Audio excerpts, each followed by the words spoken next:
If your child can focus for hours on games but can't sit still for homework, you might be thinking, are they just lazy? Or worse, am I doing something wrong? Here's the truth most people don't tell you. It might be neither.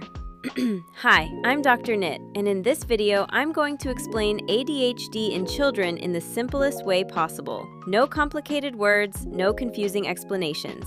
Just real signs you can actually recognize in everyday life, maybe even starting today.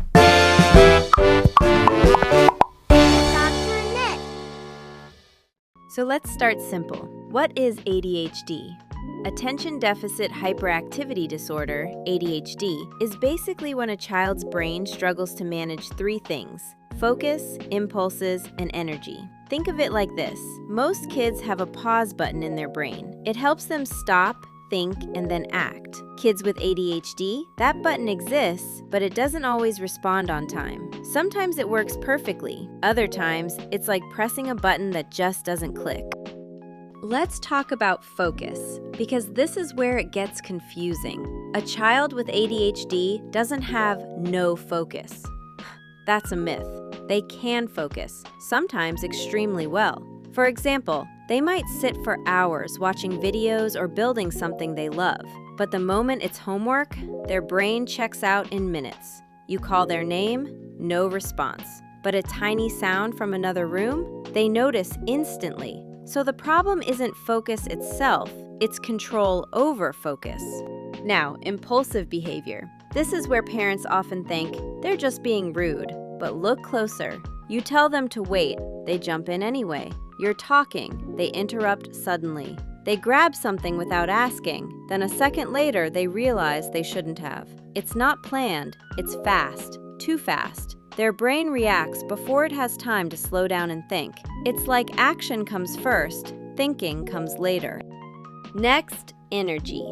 Some kids with ADHD feel like they're always on, moving, fidgeting, tapping, shifting. Imagine asking a child like that to sit still for 30 minutes in class.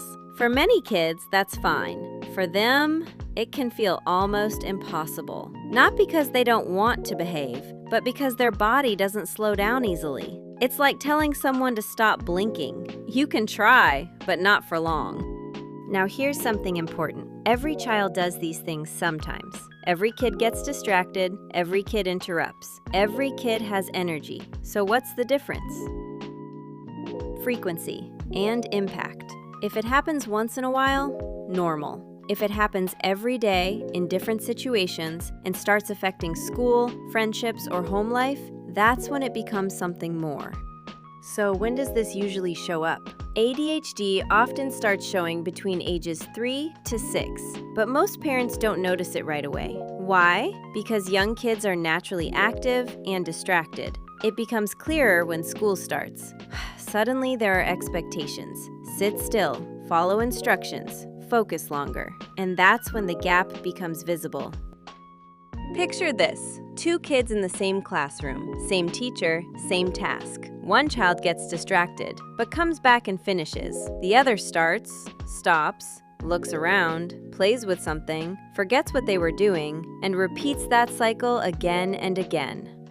From the outside, it looks like they're not trying, but inside, they're constantly losing track. And this is where many parents misunderstand. They think they're just not trying hard enough, but many of these kids are actually trying more than it looks. They want to listen, they want to do well, but their brain doesn't stay consistent. Imagine being told, just focus, again and again. When you feel like you already are trying, that gets frustrating, fast. And over time, something else happens. If a child keeps hearing, "You're lazy," or "What's wrong with you?" they start believing it. That's where confidence drops, motivation drops, and behavior can get worse, not better. That's why understanding this early matters, because the way you respond shapes how they see themselves.